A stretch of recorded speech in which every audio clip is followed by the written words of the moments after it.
Welcome to ReReview, where we watch movies from our past with a perspective from today. Your hosts are Matt, Bobby, and Austin, and we love the films from our youth, so we're taking a look back to see if they still hold up. On this episode, we're discussing Wild Wild West. Released in 1999, it was directed by Barry Sonnenfeld, stars Will Smith, Kevin Kline, and Kenneth Branagh, and also Selma Hayek. Let's play cowboys and steampunk. Now, this is a fair warning. We're spoiling a 25-year-old movie, so if you haven't seen it, we will be revealing key plot points. 1999 was a year, right? There's like 1,000 awesome films that came out during that time. And how recently? Which one? The Phantom Menace. Oh, I mean, if we're talking peak examples of film and modern art, The Phantom Menace reigns up there with the Wild Wild West. I think how old was this known? And I feel like it's only because clips have recently circulated around Will Smith potentially being Neo in The Matrix. Is this like a long known thing, or is it that this is just a recent revelation to me? And I bring this up because The Matrix came out in 1999, and it seems that this movie was his primary choice, the Wild Wild West. I mean, he came out, anytime anyone asks like his number one, because like I feel like they always ask actors like, what do you regret passing on? Mm-hmm. And this is always his go-to, that he regrets passing on this movie specifically. Oh, I'm sorry, The Matrix, and choosing this movie instead. Which it goes to, wonder, like, would he have felt that way if this movie had done really well and had like the same sort of cultural relevance and as The Matrix? Mm-hmm. Or is he just like, no, now that I see, which I'd be very interested, because I don't know if he's actually gone into the exact reasons why. Mm-hmm. I mean, I imagine it's back end deals probably. He probably got like a lot more of the back end on this one, whereas The Matrix was very much a...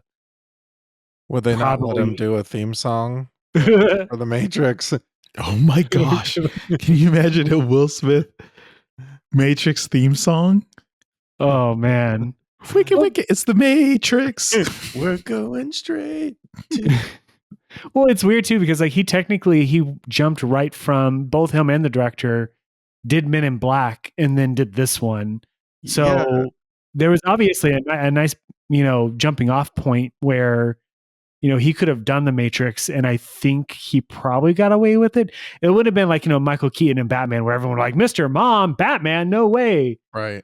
He probably could have got away with it, but... I'm glad you mentioned Men in Black, because there was a lot of similarities, I feel like, with this. And I wonder if Men in Black kind of like directly influenced this movie. Like, hey, Men in Black was really popular, and there was the straight guy, Tommy Lee Jones, and there was the like joking, let's just do like the buddy cop situation in this movie, but instead of Tommy Lee Jones, it's going to be Kevin Kline, and instead of, modern day, it's going to be 100 years earlier, and instead of a bug, Edgar, it's going to be a spider. So still a bug, but a machine. Still a bug. I think that DNA is clearly written all over the film. Like, without a doubt, it's there. I mean, it just feels to me like the studio said, like, hey, that was a big hit, do that again. Which is common, especially nowadays, right? I would think so, yeah. So that means they were all banking on like this would have just inherent success because Will Smith was attached to it. And the follow-up to MIB. I mean, on paper, technically, because I mean, this was the beginning of what they call it back then, the millennium. No. And then who is they in that statement? Is they just Will Smith? Just Will Smith. Is they just Will Smith calling it the millennium? But I mean, you also had like Kevin Kline. I feel like this was kind of like during his, like he was in like all the romantic comedies and stuff during that time period. Selma Hayek was kind of having her, she did Dogma and everything during this time period. So, she was kind of having her rise. So like on paper, cast wise, it had a lot going for it. Director wise, right, coming out of MIB, I mean, the director's had like, obviously all the MIB movies. He's done a decent amount of movies that have done well. I mean, obviously not all the MIBs have done well, but on paper, everything should have worked here. I think even the script, maybe I think I read that it was written by the people who did like Short Circuit and Tremors, or I can't remember exactly. What? Really? I can't remember exactly who. I assume it went through a lot of writing. Oh, for sure. And writing teams. I guess I could feel that too. There's a thing about this movie, and you could tell me if you felt the same way, but did they really just want to do an animated film? It felt cartoony. Oh no, without a doubt. But in not a, like in the way MIB was cartoony, it still felt grounded in the world. Whereas this felt cartoony Roger Rabbit, but without the fun of actual animated characters that were entertaining. There was a little bit of like stretch your imagination in terms of physics and that kind of stuff. And I think in some ways that can work, but I think it's real hard to do that. Well, I mean, I guess to be fair, I don't know if this movie ever tried to be realistic, because I mean, obviously with the inclusion of President Grant, that is a real historic figure. Sure. The event of the uniting of the rail lines or whatever was a real historic event. There are pepperings of real history in here. Sure. But I don't think at any point it ever tried to sell itself. Because like it'd be very easy to try to make it feel like it's a, what would you call it, like a forgotten history or something. Like it's kind of like a you guys, I'm pretty sure did we watch together Abe Lincoln Vampire Hunter? I knew you were gonna say it. I know. Like they tried to make it seem like, okay, well, you have Abe Lincoln's life, but in between those moments, the reason why this happened was because of the vampires. And I don't think they tried to do that with this one. Worst CGI horse scene. Oh no, that movie still takes the place of one of my favorite trailers for such a horrible movie. It's like that one had me. That one and Airbender and Terminator Salvation. Love the trailers, hated the movies. Like the trailer editor should have got bonuses for the work they did. They got me in the theater. Kudos to them. For clarification, when I say cartoony, it's not just about the physics, Bobby. There's a pacing thing where, and maybe, I should just let you rail against the intro, Matt, since it was like 10 hours of credits with like hero music, right? To get us to, I guess, attach to Captain James West. But I mean, it starts and it never, like, there was no reason for me to, I felt, ever attached to any of these characters. And the way the beats and the scenes worked, it felt choppy, and it felt like, here was a bit, and then here's the next bit, and that's what made it feel like cartoony. I didn't get like the sense of semblance as I moved from space to space. I mean, we had weird like cuts and fade outs, and it's funny because if you really wanted to look at it from the same lens, I don't think this is all too different from Men in Black. But if you go and ask me, well, why did Men in Black work but this one didn't? I do think the cinematography in Men in Black was far superior. The music was far superior.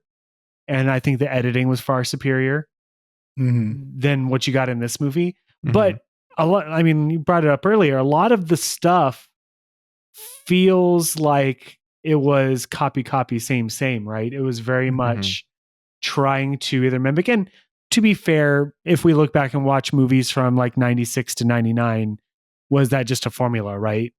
Was that just like the go-to way of writing a movie like this? But I think with this one, the quality of the work definitely made it come off as, part of me wonders if maybe there was a version of this that was much darker, much more serious and gritty. Yeah, I was wondering the same thing too. I think there's a high possibility of that. Like, I could totally imagine a version of this where Loveless is a very intimidating villain, right? I could imagine a version of this where maybe he wasn't building a giant spider, but instead it was just a plot to murder the president or something like that, right? Or just kidnap, right? Just to, because this doesn't take place too much longer after the end of the Civil War. So maybe it was literally just, at its core, an attempt to reverse the results of that. And then, it was like, oh, this isn't very family friendly. How are we going to sell toys? How are we going to get that, McDonald's deal or something like that, right? So it was very much, it was just like the Batman movies, right? It was the toyification of a movie, and they clearly had no intentions of even adhering anything to the original TV show, besides the time period and the character's name. That's like it. So I wanted to ask, like, how familiar are we, and like, how familiar are people with the fact that there is a TV show and this was an adaptation of a TV show? Like, Zero. I mean, we know, but I mean, like, I knew when it was released that it was supposed to be based off something. I never watched Wild Wild West. I watched like things like Bonanza or whatever growing up on crap. It wasn't Nick at Night. There was another like AMC, whatever. So I watched that. I didn't watch Wild Wild West though. That's the 60s, I think. Bonanza definitely had a hold on my family. Yeah, I didn't watch Wild Wild West either, actually. I think I was aware of it, but I think I tend to be more aware of these kinds of things and remakes than the general movie-going public. So I do know for a fact though that if you did this movie today, even if no one had ever watched Wild Wild West, there would still be people complaining about the casting of Will Smith, probably ignoring recent events. Sure. But I'm pretty sure that, they would still, because I remember at that time, no social media, people were still complaining about the casting of him being a race swap or whatever. And this was no internet, yet somehow people were complaining about it. It wasn't the race swap that bothered me. It was just like kind of like the tone. Like I'm just not sure it worked. Like, I mean, in terms of like him being like this swaggery, like full of himself, the ladies jump all over him, kind of like braggadocious. Very 1999. Yeah. Wiki wild. Very MTV 1999. I'm as slick as they is. I'm as quick as they is kind of dude. Is there any character that you felt attached to or you felt was salvageable? How's that? Selma Hayek. But really, I mean, but no, she didn't really. This was the thing that, like, honestly, I think I had forgotten. I don't know why I thought she had more to do with the movie than she did. Yeah. I thought she was more involved. Right. But watching it again, I'm like, oh, she really didn't participate all that much, and she was just kind of there. Right. Like, it's clear why she was put in the story, but I don't mind Kevin Kline if you remove all the goofy gadgetry. I was going to ask about the gadgetry. Like the go gadgetry. Yeah. Yes. I mean, I thought it could have been a little bit more serious. Like, I mean, a little bit less like over the top. And then he himself was like kind of like a goofy kind of like mad scientist type, which I just felt like was a little too on the nose. Like he's kind of like the absent-minded a little bit. Oh, this movie really wanted to put him in a dress though. Like a lot. A lot. You know, I know how I'm choosing Coleman, the train driver. Oh, yeah, he was good. That's the one. My guy is Bloodbath McGrath with his little ear, like what do they call it? With the popcorn butter. Yeah, his gramophone ear. Don't eat popcorn as you watch the first like 15 minutes of this film. Oh gosh. Oh. So gross. So gross. I mean, with the gadgets and they were supposed to be fun, right? But there was no gadget that ever felt fun. He made a bicycle, right? He's like, hey, look at this bicycle I made. I don't know why. Like, I generally enjoy a lot of steampunk visuals and just the idea of it. Yeah, there's not a lot of that. Here there's a lot. No, I mean, in other movies, like I don't know of like any other like. I don't know, like I just imagine like some of the like to me, I always associate steampunk with either alternate futures or with England. It being in the West is I don't know. like it technically should work because in theory you could do that, but I know it's kind of the rolling gag of the movie, the idea of he's inadvertently inventing stuff before it's invented, and then he tries to come up with a goofy name for it, So it's like, I don't know if it was just it needed to be toned down and it'd be less goofy. Like, what was it, like the bra that had like a boxing glove pop out of it or something like that? Right.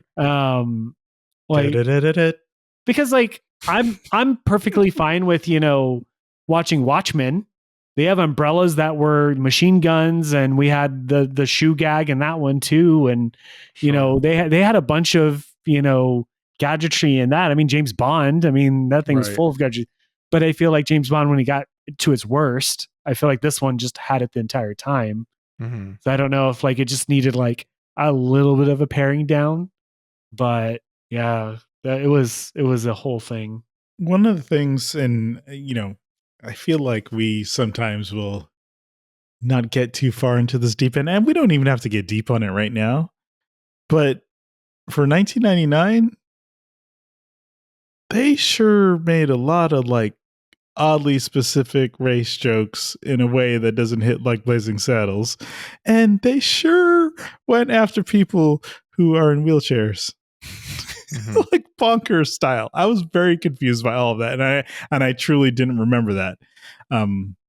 It never felt like, I don't know, when it comes to comedy, and it's always that hard balance that people are making, and it's what rides the edge of it being like truly funny.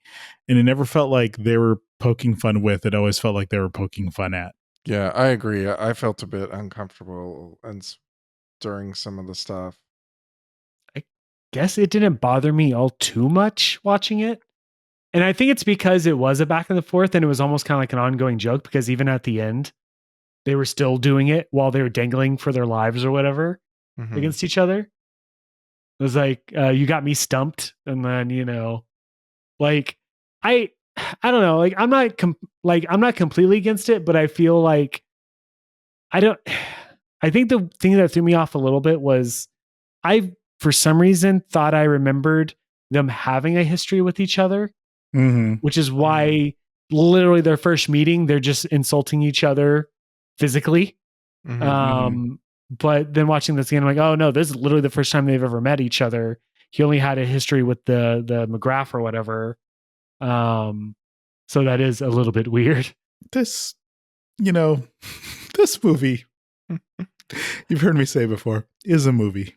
You talked about remakes, and maybe there's a more serious way to do something like this. And because it was 99 and it was Will Smith, they had to have a lot of fun, and they had to get a big hit song out of it, which I think maybe the song made more money than the movie. Does make me wonder, do you have a favorite or a best song for a bad movie? And is it this one? Or can you think of other ones? Oh man. But are you talking about like an original song that they made for the movie? Yeah, we kind of have to go original. You can't just like use, I like MC Hammer's The Addams Family song. Do you consider The Addams Family a less than movie? I mean, I think that it's a decent movie.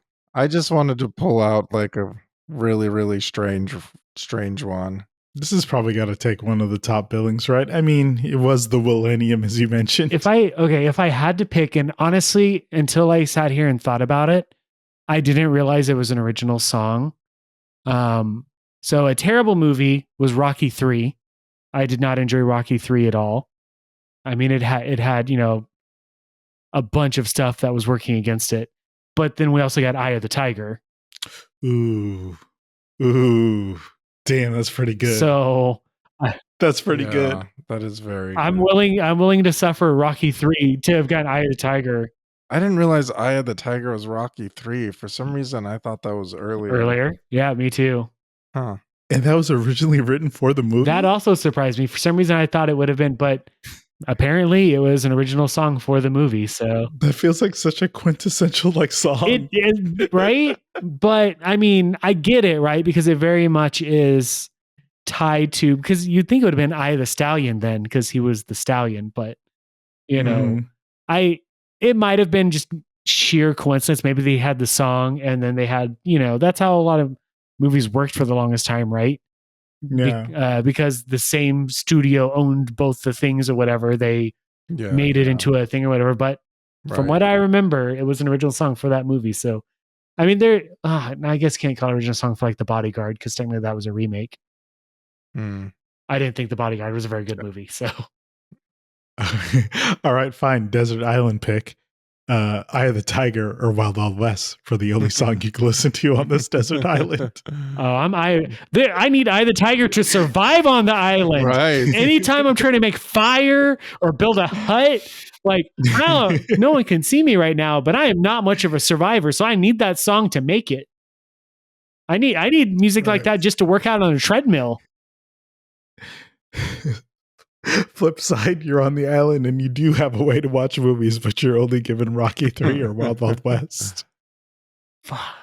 God damn it. Before you answer that, let's talk about the CG. We admit it was a time, and it's always hard to go back to in 1993. Like, why is green screen so hard at times? And was it really so hard to do lighting matching when it came to CG? Yeah, I was gonna say one of the reasons I think it's hard is because of lighting matching. Yeah, I definitely think it's that. We're just so spoiled today that I could even think about lighting matching, and because the things just pop and look so artificial. I mean, but I can tell you that there's a ton of movies that have green screen shots that no one will ever know that they're green screen shots, and I'm talking like in movies that like you wouldn't think. For example, like I was reading a story about the Diary of a Wimpy Kid movie, and they had to do a pickup shot where they filmed this movie at a high school, and they didn't have access to the high school anymore because school started, and they were filming during the summer, and so they had all these reference shots of the high school, so they shot a couple shots in the high school, and they like recreated the stuff, like just like insert shots here and there. And I'm telling you, like no one would be able to tell that it's a green screen shot.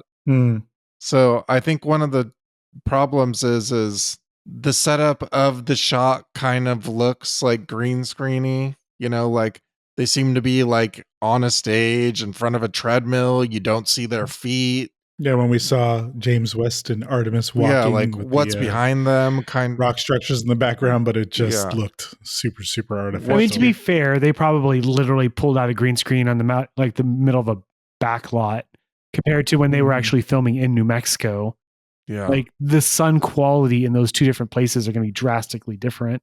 Right, Bobby. If there's something you would tweak to this movie to really give it the like a Bobby stamp of approval, what would you change? Honestly, I would try to make it. I don't know if this is going to come off the way I mean it to be, but I would honestly try to make it a little bit more serious. Like some of the like, the fact that they tried to make it a comedy, like, didn't really work for me. I think it would have been better if it would have been like a movie that was funny, as opposed to, because some of the jokes didn't really land for me, and they seem to be like set up to be jokes. And I know, I mean, I feel like we talked, Matt, you made the comment at the end when Loveless gets killed, and what does Will Smith say? Like, that's a bad death, or I don't know, something that just felt completely out of place. Right. See, and I don't really think that kind of thing was necessary for some of it. They wanted their Arnold one-liner somehow in this movie. Right. Because they gave it multiple shots at that. Matt, what is something you would tweak? I was thinking about it as we were watching it, and I think that we kind of touched on it a little bit. I think that what would have made the movie a little bit better, I don't mind the comedy. Obviously, better writing would have been appreciated. What I think I needed them to steal a little bit more from Men in Black and have Will Smith be kind of like the, brash rookie in the situation, and have a slightly older, person rather than Kevin Kline, who is the straight man in the situation, so that they could bounce off of each other. Because if you're going to have Will Smith, you need him to have somebody in a comedic role to bounce off of. Now, technically, you have Bad Boys where you have him and Martin Lawrence or whatever, and technically both of them are, comedic or whatever. But I feel like in that one, they are in a slightly more serious scenario. But something where you're trying to have a comedy, I think you need to have somebody to kind of temper Will Smith's brand of comedy to make it more tolerable throughout. And other than that, I think they probably should have given, because technically Kevin Kline's character doesn't have much skin in the game in this one. Mm-hmm. Will Smith does, but you don't really find that out until midway through the movie after, I think, the tank scene when he's kind of describing, oh, I've seen this before, but you don't find out till then. And so you don't really have a sense of, their commitment to, this story or whatever until quite a bit of ways in. Mm-hmm. So you nailed it. That's also in terms of getting some of this information earlier. And also they had like a combative against each other relationship throughout a good majority of the movie that kind of like just nearly ended up in both of them being killed.